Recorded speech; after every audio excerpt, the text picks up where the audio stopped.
Okay, a little tag video from Lizzie Rose and Jones over on YouTube. I think it was started by Ben from the Centaur Fragrances. It's a kind of fun, lovely idea to relate your celebrity crushes to a fragrance. So I thought I'd have a go.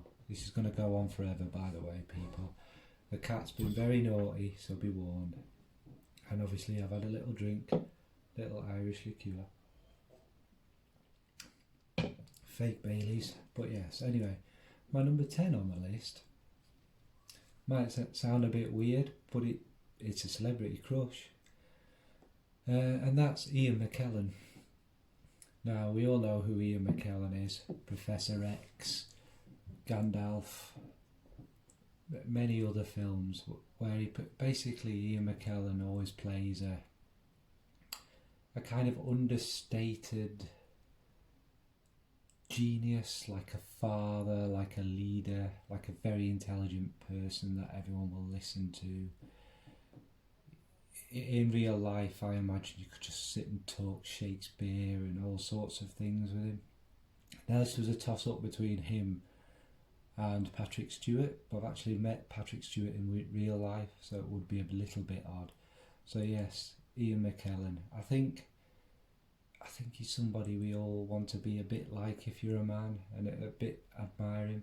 He's also quite, when he plays Magneto, he's actually quite sexy with the power and the kind of quiet menace about him. But yes, anyway, Ian McKellen. And I've picked Jasmine Amber Rose. Now, to think about this, what would Ian McKellen smell like? Well, first of all, like he puts it himself, he's a fruity wizard. That's a bad impression. But so there would be a little bit of a floral touch, which the rose runs through this. But this also feels kind of very old school. There's not really a boozy element, but you could imagine there being a boozy element, like a little touch of brandy. I imagine Ian McKellen drinks a lot of brandy, and there's that kind of leather running through this as well. And it's that, you imagine his house is full of old leather chairs and big leather books. And yes, so Ian McKellen and Jasper Amber Rose, just because I could talk to the man forever and ever. And who doesn't fancy Gandalf a bit? I mean, come on. Now, my number 9 won't come as any surprise to anyone who might know me. And my love and adoration of very, very strong women, slightly unhinged, a bit crazy, would possibly kill you while you sleep kind of women who might be lovely one second, punching you in the face the next. And yeah, so my number 9 is Naomi Campbell. Ever since I was very young, just always had the most massive crush on her. She's just the most beautiful, stunning woman in the world. She's quite low down the list because that was a teenage crush, and I've had enough of very, very strong mental women in my life. But yeah, I thought a fragrance that suits Naomi Campbell perfectly is Otto Parese's Teroni. Now, if you've ever smelt this, and I have talked about this one, this is like, it has the DNA of Black Afghano running through it, so it's really dark, deep, resinous. The differences between them are this has quite a red feeling in it, like a little bit of a red fruit raspberry running through it. Very much makes you think of Naomi Campbell's lips back in the day with that big bright red lipstick and the cloud of anger around her. And also, Teroni is absolutely nuclear. It is explosive. One spray of this and my house will be full of it for a day. And I think this absolutely perfectly represents Naomi Campbell. Again, it's very nice to wear, but you could only have it in small doses. And as beautiful as Naomi is, imagine being trapped in lockdown with her. One of you wouldn't be leaving that house alive, and I would guarantee it would be me. So yeah, Naomi Campbell, number 9. Now, number 8 actually is a character from a show, a bit like Lizzie. I've gone from a character from Game of Thrones, although wouldn't necessarily say she's the most beautiful, pretty in the conventional sense. But in the show, just everything about her aura, everything. Anyway, Cersei Lannister, played by Lena Headey, she's in quite a few things. Mainly I remember from the Terminator Chronicles. But anyway, it's Cersei, the character. Again, it's that thing in me that loves these dangerous, powerful women. She's so strong, you just wouldn't cross her, but she uses her beauty as well. And it's, even though the whole kind of thing is about her getting older and that kind of thing, she never loses her power. In fact, she gets more crazy for power. And no matter how evil and bad she gets, there is a rhyme and a reason to it. She's been knocked down her whole life. She's never been the power. The women in the whole kind of book have never been the power. But she rises up. And really, personally, I don't think she deserved to die. I think she should have won the whole thing and kind of been crowned at the end of the book, because that would have been a better twist. But anyway, that's another thing. But anyway, for Cersei Lannister, Dior Homme Parfum. I mean, come on. This fragrance is bold. This is probably the best designer fragrance ever made. It's dark. It's got that dark rose running through it, which differs it from the others. It's still got that sweet floral iris, kind of like Cersei's beauty, but that dark, sneaky, sly rose that creeps through it all. The little bit of oud, that little bit of evil in Cersei, that dangerous evil, which is so attractive. And then there's the leather, all of her outfits that she looked amazing in, that kind of masculine edge, traditionally masculine edge she put to a very, very feminine character. Just absolutely beautiful. And for me personally, by the end of it, I preferred her with the shorter hair as well. Yeah, so anyway, before I get too excited with that, number 8 is Cersei Lannister. Now, number 7 has gone in completely the opposite direction. Now, you knew I'd get this in.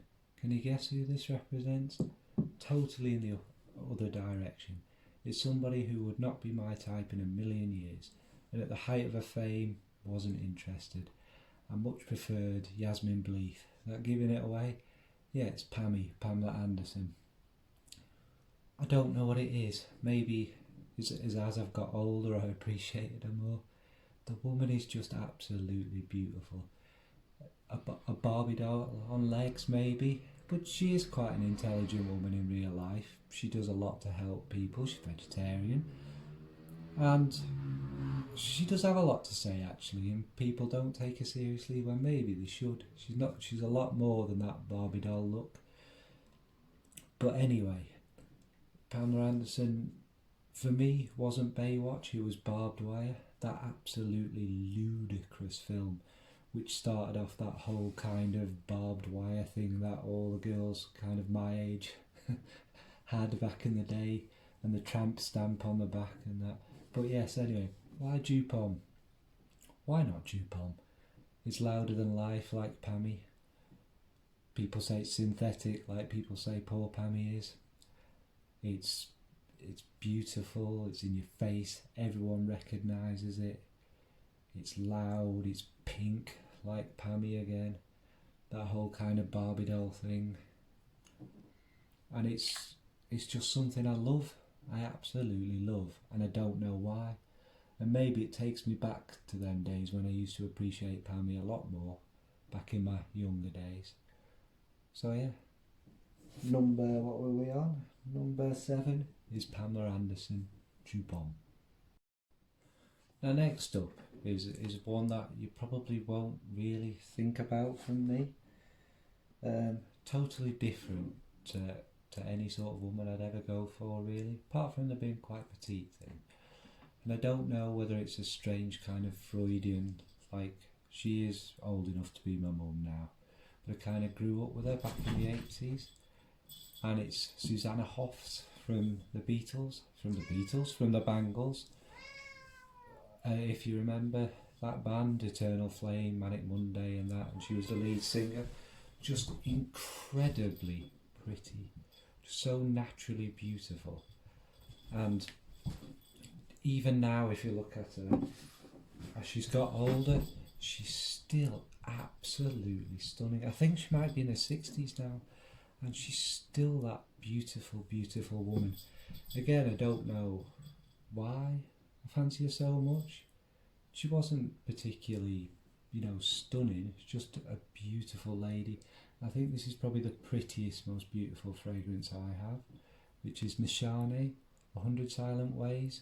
Now this is it's a little floral, and some people could say it's a little girly. I don't think so. It's kind of soft peach, ambrette, and vanilla. It's so pretty and so. It's delicate, but it's still got a bit of oomph to it. But it's exactly what I imagine to be like with Susanna Hoffs. Like she's somebody we go for picnics with. So bad, but yeah, just one of them women who would sit playing with your hair while you lay on their lap and that. But yes, that's Susanna Hoffs and Nishane, 100 Silent Ways. Next up again, we have another character, and it's from a film that I saw during them younger years again for the first time. And it's the first time I think I was probably 14 to 16, that kind of age, where I think I actually fell in love with a character in a film. It is a book, but it's Beatrice Darley, who was playing the character Betty Blue in the film Betty Blue. And basically it's a film about this beautiful, crazy, free-spirited woman who's like on the edge of sanity, and after a number of and obviously a man meets her and he falls madly in love with her, but she's always slightly on the edge, and after tragedy and things going wrong for them both, eventually she slips into insanity. She loses a baby and it pushes her over the edge, and she gets sectioned, and she tries to steal a child, and then it's one of the saddest, most beautiful films ever. In the end, to ruin it for you, he puts a pillow over her face to sort of end her suffering, even though he loves her more than anything on earth, because she's not her anymore. She's totally lost the plot.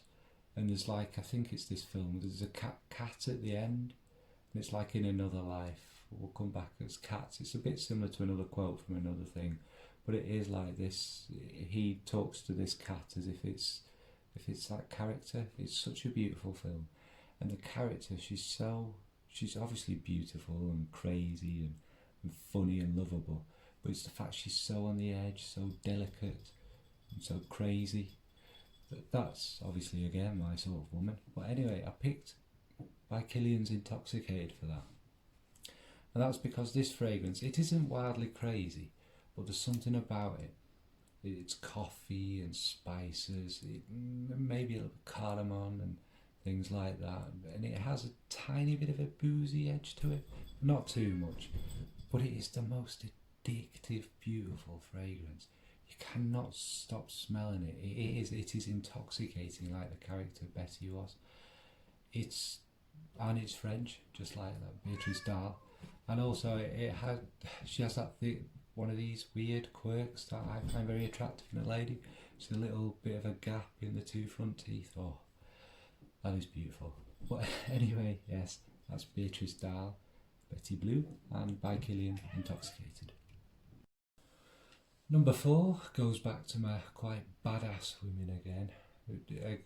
An actress who's played so many roles in so many films, and it's Zhang Ziyi, or Zhang Zi. And obviously she's in things like Crouching Tiger. She's actually in one of the Rush Hours, I think, as well.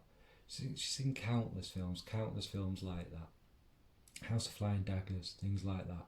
She always plays quite a demure, quiet, pretty character who's anything but that. She's always got this kind of darker, kick-ass side. She's always quite emotional and powerful. And the woman is, I mean, apart from fantastic acting and dancing skills, the way she's obviously all that movement that they do in them films is just beautiful. She's an incredibly beautiful woman as well. But again, one of them very pretty, very lovely, probably quite petite women who would absolutely kick your ass, who you would be scared of as well. And again, I quite like that. And for Zhang Zizi, it was a difficult one. But I thought Back to Black, because again, it's very addictive, but it has this kind of soothing element, this honey and tobacco running through with the sweet cherry. And if you've seen the films, there's the sweet cherry blossoms in all the films, the beautiful scenery and countryside. She has a very soft kind of voice, which kind of is like silk again, like this. And she's someone you can imagine being very passionate with, and again, obviously, with that bit of a bad side. But yes, Zhang Zi, and that's Back to Black by Killian. Now, next up, this one was difficult. It would, ever since I've been a kid, very young, my kind of man crush has always been Tom Cruise. It is Tom Cruise, don't care, I'm a straight man, I think Tom Cruise is beautiful. Every character he's ever played, I'm in love with, is fantastic. Obviously we started, for me, with Top Gun. That's where I get my warped, ridiculous sense of masculinity from, which I'm absolutely nothing like, which is probably why I don't feel very masculine. But anyway, it's Tom Cruise. But then I was thinking, it isn't Tom Cruise. It's the character Lestat, and then in an Interview with a Vampire. But then I was thinking, I can't just say Tom Cruise when I'm talking about Interview with a Vampire. It has the most beautiful men in the history of the world in the film. There's Tom Cruise playing, obviously, Lestat, kind of the main character, and then there's Brad Pitt in it, who's beautiful. There's Christian Slater, again, another beautiful man from that era. And of course, let's not forget Antonio Banderas, absolutely, unbelievably beautiful in it. Again, he meets a sticky end, but it's beautiful. So, yes, Interview with a Vampire, all the men from it, I'd say I have a massive crush on. And this fragrance, La Nuit, oh God, Yves Saint Laurent, La Nuit de l'Homme, Longtemps, that's it, that's as French as I get. And this one, it's so gothic sweet. It is very sweet, in fact, but it's that violet running through the kind of darker side of it, and it's so sensual, like all them men, very pretty, sensual men who I'm sure would look after me very well and cuddle me up nicely at night.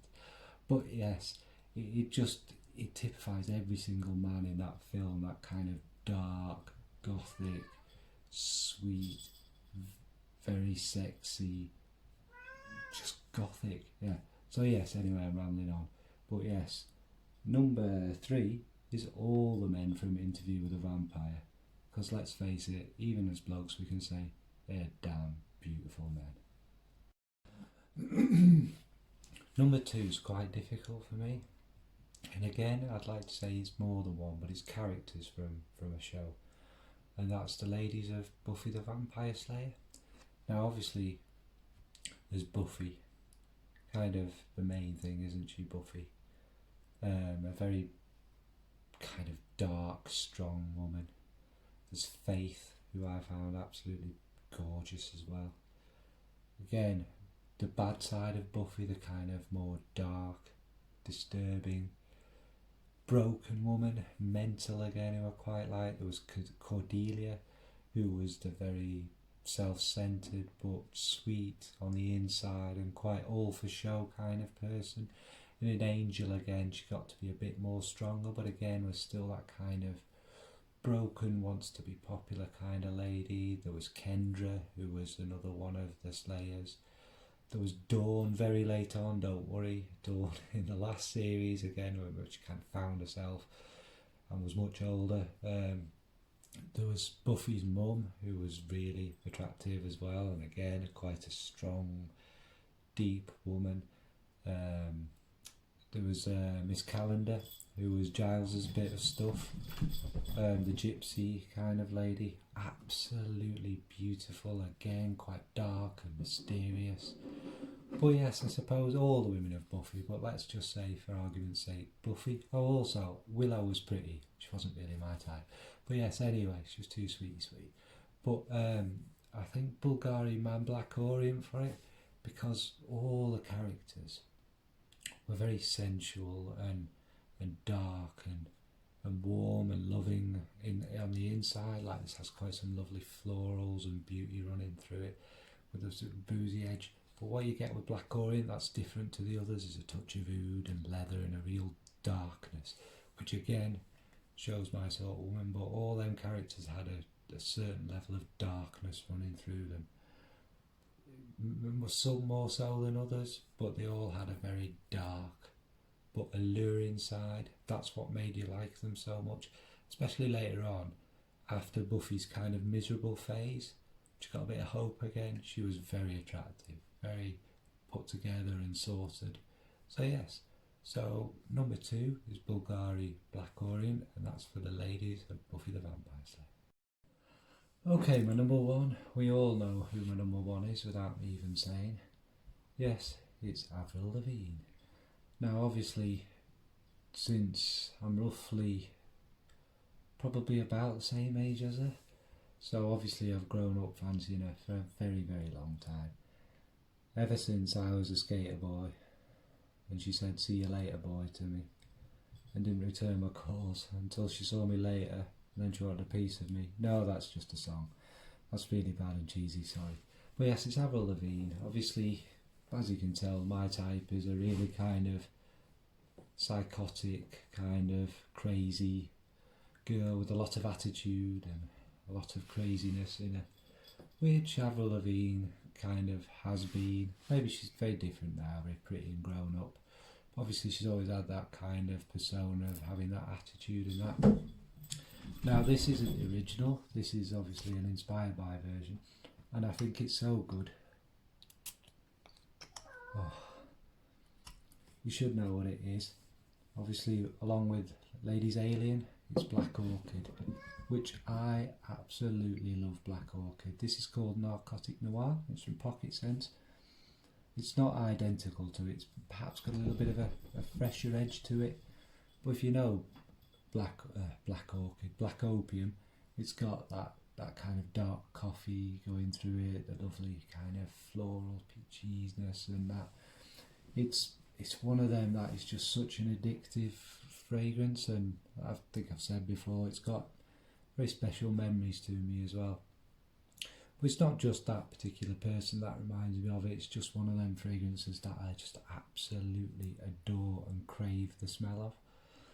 And this I think suits Avril perfectly. It's that kind of dark, sophisticated, a little bit sweet.